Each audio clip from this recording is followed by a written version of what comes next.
Bukhara, an ancient Silk Road city hanging in permanent balance between old and new.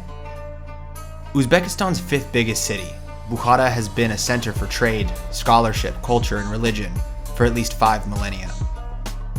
From the first time I heard about this jewel of the desert, I knew it was the place I needed to visit, and after a long wait, I finally made it. I was greeted with the hot desert heat, friendly faces, and unreal Persian-inspired architecture. This is Bukhara.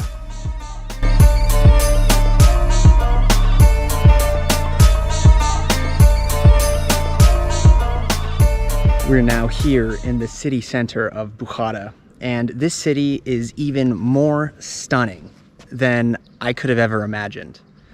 I first wanted to come to Bukhara reading about the Silk Road, I think in 8th grade.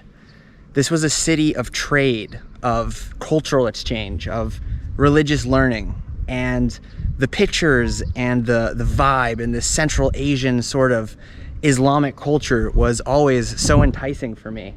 And now being here in the center of Bukhara, this city that holds so much significance to so many people over so many generations, is really striking. It's almost more beautiful than I imagined.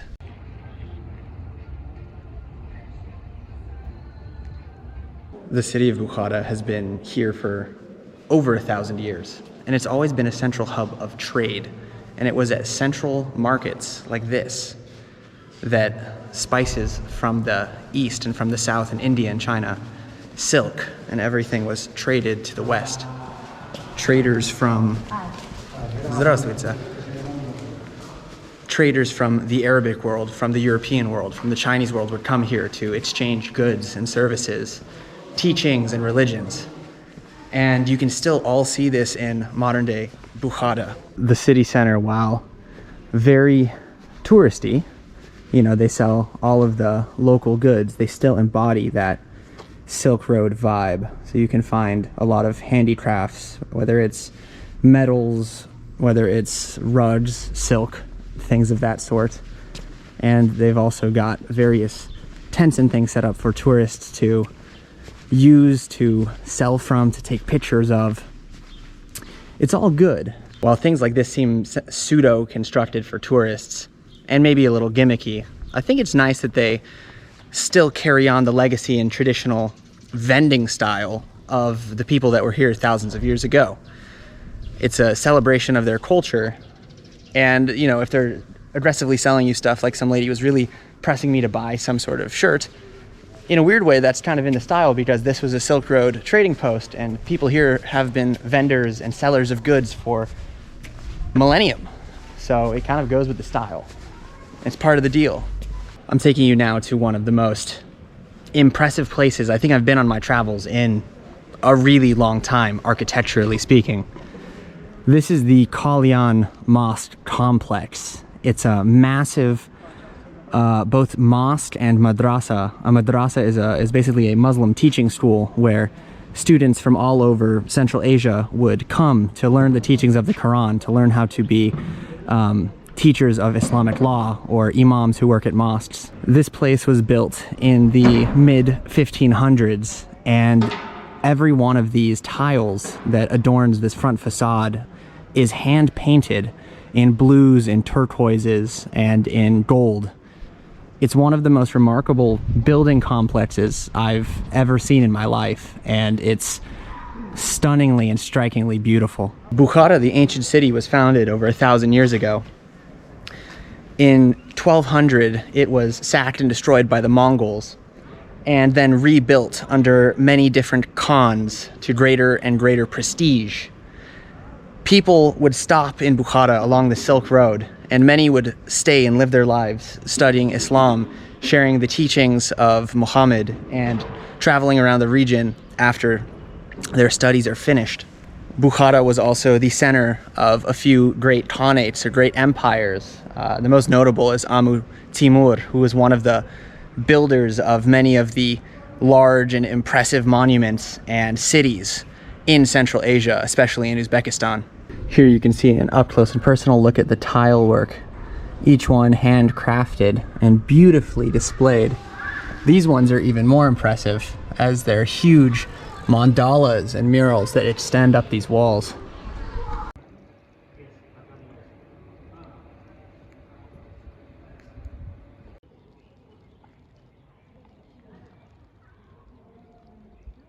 A lot of these mosaics have been restored over the years, and you can see some of the madrasas that are in different states of disrepair.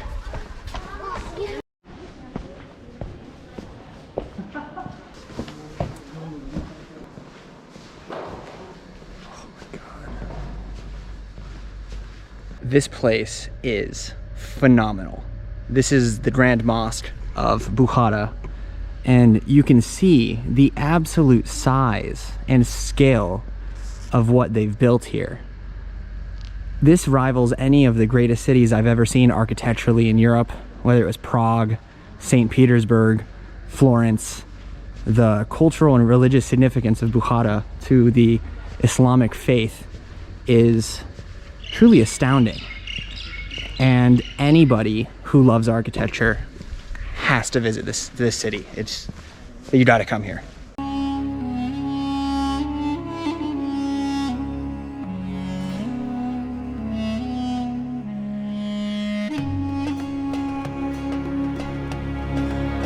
Once there was a grand mosque at this place about 1,000 years ago. In 1200, the Mongols rode in, led by Genghis Khan. Genghis Khan came to this mosque and was so impressed by its beauty that he asked, "Whose palace is this?" The people of Bukhara came to Genghis Khan and they said, "This is not a palace, but this is a house of God. This is a mosque that was built in dedication to Allah." Genghis Khan couldn't believe this, that they would build such a house of God. Genghis Khan responded to them, "I will destroy this house because I am God." In this spot, Genghis Khan burned down the mosque completely. And on this spot right here, he took the defenders of the mosque, including 700 women and children, and slaughtered them. This is not a positive story, but the people of Bukhara, out of that disaster in the 12th century and what was the disastrous reign of Genghis Khan's slaughter of a lot of people on his way to the west, is this reconciliation and this rebuilding of Bukhara.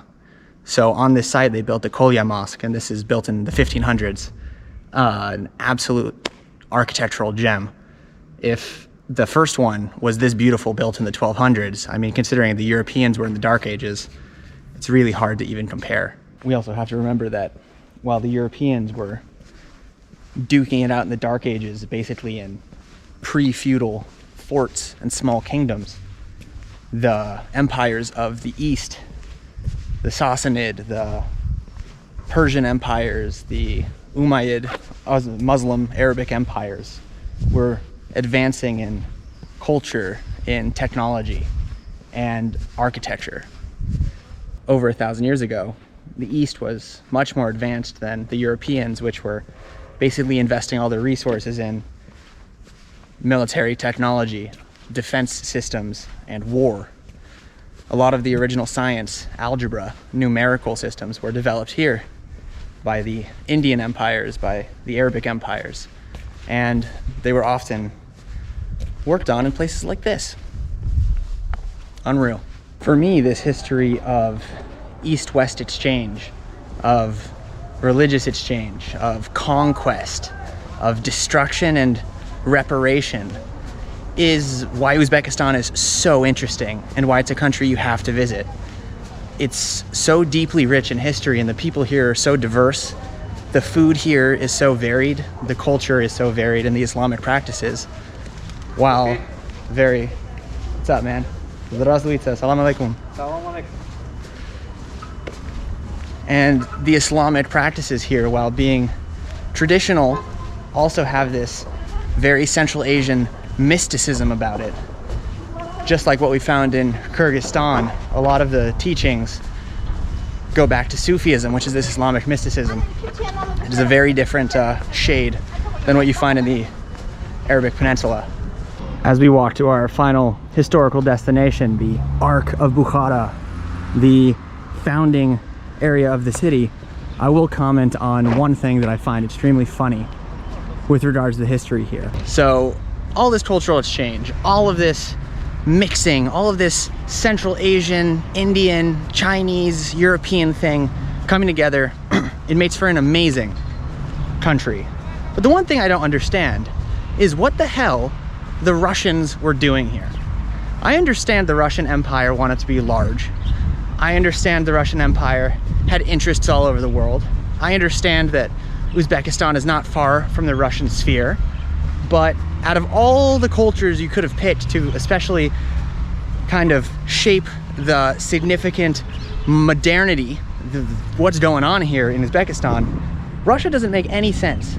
These people have no Russian features about them at all. Food, religion, the politics, just the way of life. There's nothing Russian about this place. Yet, in a place like this, you can speak Russian, you order in Russian, there's Russian signs, there's Russian cars. It's just so weird. I was thinking to myself, why didn't the Ottomans make it this far? Because this is way more Ottoman than it would be Russian. But for whatever reason, the Russians decided, hey, this should be Russian. Why not? It has nothing to do with our history, nothing to do with our culture, but hey, we'll take it. So here we are, the center of Old Bukhara, the Ark.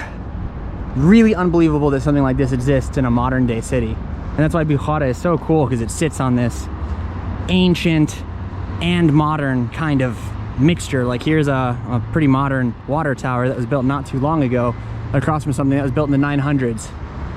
Apparently it's reconstructed. The Red Army did bomb it a little bit in the 1920s, but absolutely stunning.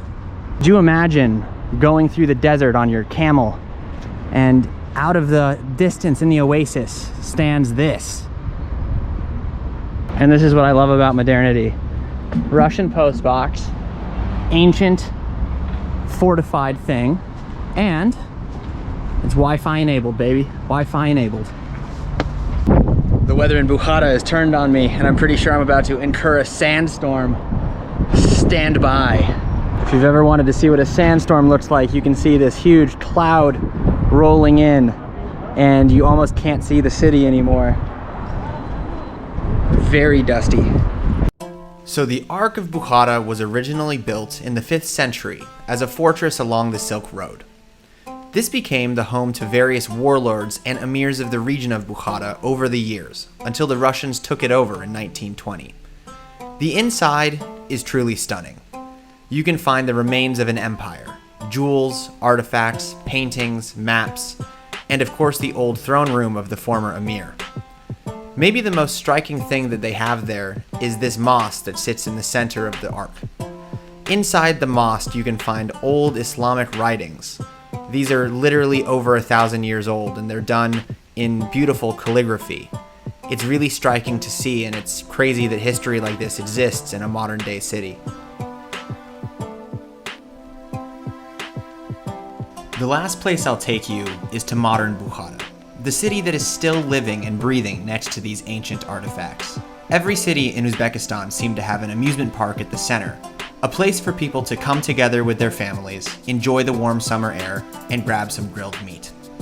It's funny to think about riding a Ferris wheel or a cheap roller coaster in the center of an ancient empire, but these people don't know any different. Bukhara seemed as vibrant today as I'm sure it was all those years ago. Bukhara is really a place to take in the beauty of our world, of the majestic things our forefathers created, while not being removed from the everyday world we live in today. This was one city I will certainly never forget on my travels, and one city I'm so proud to show you guys today. Hope you enjoyed the video.